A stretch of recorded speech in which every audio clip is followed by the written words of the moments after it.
I'm very pleased to introduce to you the Executive Vice President and Provost of the University of Arizona, Dr. Meredith Hay.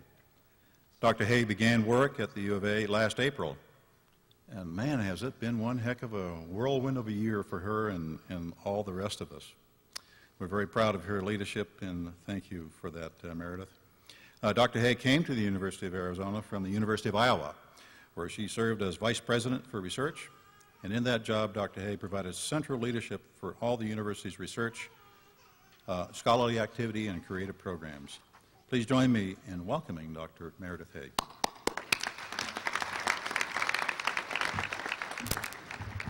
Thank you, Skip, and welcome graduates, welcome families. This is an exciting day. It is a delight and an honor for me to be able to join you today. I'm thrilled to be here. The graduates, you've worked very hard to get here. And an extraordinary accomplishment. Well done. A lot to celebrate. It's time to step back, savor the moment before the next step of going out and getting those jobs and making this degree pay off. And we're also here to celebrate with your families, with your loved ones and your friends who supported you, who stood by you during those late night cram sessions for the exams that you couldn't study for because you had to go to your job.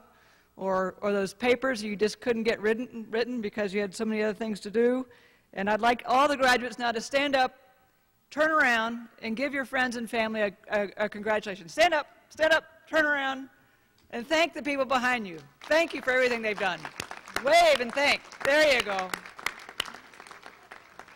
It's about family, and it's about our friends who helped us get to the points where we want to go. None of us get to where we are today without help from our friends and help from our families, those who lend an ear and allow us to share our troubles and our trials and our joys and our triumphs.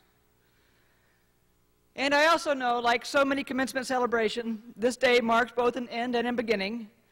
This is a celebration to mark the completion of your time here at the University of Arizona, and you are receiving a University of Arizona degree.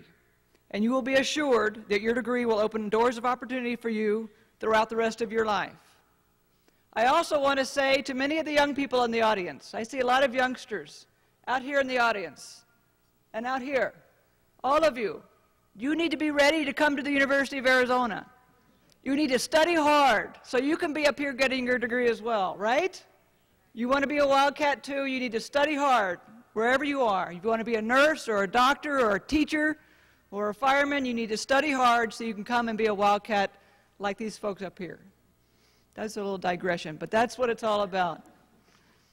So I also know that when I was sitting down there many years ago, that the most important thing about commencement speeches was the shorter the better. So I'm gonna humbly offer a few words of reflection. And I know you spent many hours in classes mastering a variety of different skills and disciplines, and hopefully these skills and new knowledge will help you in your new job, in your graduate school, or whatever your next steps are. And hopefully you take with you some fundamental tools you learned from the faculty here at the University of Arizona. Tools that encourage tolerance and understanding. Tools that encourage appreciation of the natural world around us. Tools that encourage an understanding and appreciation for that which has happened before us. And tools that encourage an ethical commitment to advancing the public good. And I use the term encourage quite intentionally.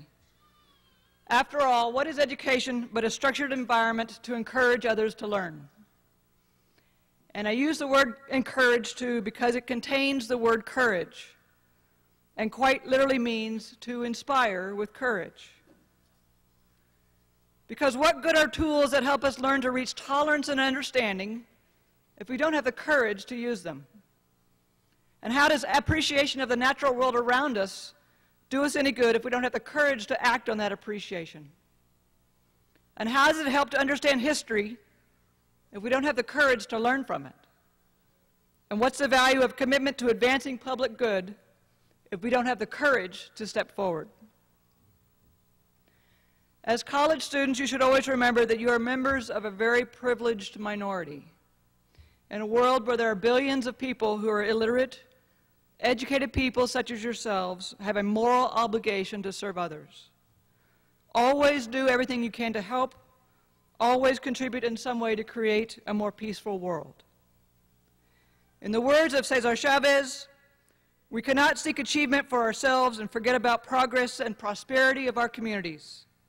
Our ambitions must be broad enough to include the aspirations and needs of others for their sakes and for our own. So my advice to you graduates is quite simple. First, never, ever stop questioning and stop learning. Never be satisfied with the status quo. Carry with you your ability to think critically. In today's world of 24/7 blogs and Twitters and internet, and where everyone is trying to tell you what to think and how to behave and what to wear, use your own intellect and determine where the truth lies for yourself. Always remember, there is a difference between skepticism and cynicism. Skepticism is about asking questions, being dubious, being wary and not being gullible, and always being open to being persuaded to a new fact or a new angle of perception. Cynicism, on the other hand, is about thinking you already have all the answers, or thinking that the person in front of you doesn't really know what they're talking about. The skeptic says, I don't think that's true, I'm going to go check it out, while the cynic says, I know that's not true and I'm not going to listen to you anymore. Always question, always keep pushing, and never settle. Second, and this is probably the most important, never compromise your integrity. At the end of the day, your integrity is all you have. There will be times in your days ahead, in your work and in your life, where you will be tempted to compromise what you know is right, what might be cheaper, faster, or a shortcut. There are no shortcuts. Never compromise on what you know is right. And lastly, never ever let someone tell you or convince you that your dreams or your ambitions are impossible. Feed your dreams regularly. Make sure they have plenty of sunshine and lots of water. Nothing can stop you from fulfilling your dreams. As Steve Jobs has said, your time here is limited, so don't waste it living someone else's life. Don't be trapped by dogma, which is living with the results of other people's thinking. Don't let the noise of other people's opinions drown out your own inner voice. And most important, have the courage to follow your own heart and intuition. They somehow already know what you truly want to become. Everything else is secondary. Stay hungry and stay foolish. God bless and congratulations.